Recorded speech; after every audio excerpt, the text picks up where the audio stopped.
ఏం నిర్ణయం తీసుకున్నారు? టికెట్ రేట్లు పెంచుకోవచ్చనా? పుష్ప సినిమా అప్పుడేమో ఏమని చెప్పారు? పుష్ప 2 సినిమా అప్పుడు తొక్కిసలాట బెనిఫిట్ షో ఇస్తే తొక్కిసలాట సంధ్య థియేటర్లో జరిగినటువంటి తొక్కిసలాటలో రేవతి అనేటువంటి మహిళ చచ్చిపోయారు. పాపం ఆ బాలుడు ఇప్పటి వరకు కోలుకొని కూడా కోలుకోలేదు. అప్పుడు వచ్చినటువంటి నిర్ణయాలు ఏంటంటే బెనిఫిట్ షోలను రద్దు చేస్తాం, టికెట్ల రేట్ల పెంపు ఉండొద్దు అని చెప్పేసి ఆ రోజు నిర్ణయం తీసుకోరు. ఇక అది ఎప్పుడైతే కొంత సద్దు మరిగిందో కథ మళ్ళా వీళ్ళ పని వీళ్ళకి. అంటే ఇప్పుడు టికెట్ల రేట్లు పెంచడం ద్వారా ప్రభుత్వానికి వచ్చేటువంటి ఆదాయం ఏమి లేదు, కానీ పర్సనల్గా వచ్చేటువంటి ఆదాయం ఎక్కువ ఆయా శాఖలో ఉన్నటువంటి వాళ్ళకి. ఇది 100% నిజం. లేకపోతే ఏం లాభం లేకపోతే వాళ్ళెందుకు ఇస్తారు?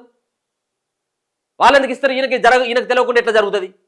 ఆ రోజు రేవతి చచ్చిపోయినప్పుడు వీళ్ళ మీదకి ఏం రావద్దు కదా, మీరు ఎట్లా బెనిఫిట్ షోకి అనుమతిస్తారు, టికెట్ రేట్లు ఏ విధంగా అనుమతిస్తారని చెప్పేసి మళ్ళీ ప్రభుత్వం పైన తిరుగుబాటు చేస్తారు. కాబట్టి లేదని అప్పుడు ప్రకటించడం.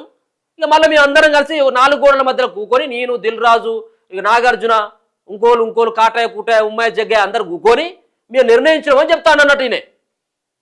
మరి ఇంకో ప్రాణం పోతే ఇప్పుడు సామాన్యులకి అందుబాటులో ఉంటే ఒక ఫ్యామిలీ సినిమాకి పోవాలంటే 5-6 వేలు ఖర్చు, 5-6 వేలు ఖర్చు. టికెట్ల రేటు విపరీతంగా ఎంత దరిదాపుగా 20-30% పెంచుకుంటారు. అంటే 100 రూపాయలు ఉన్నటువంటి టికెట్ ఎంత 30% అంటే ఇప్పుడు 130. ఇప్పుడు 1000 రూపాయల టికెట్ ఉన్నట్టయితే ఉంటే ఇప్పుడు 1300-1500 పెట్టాలి. సో అటువంటి పరిస్థితి ఏర్పడతా ఉన్నది. మీ అందరం కూకొని దాని తర్వాత మళ్ళీ మాట్లాడుకున్నాం మేము అని చెప్పేసి చెప్తా ఉన్నాడు.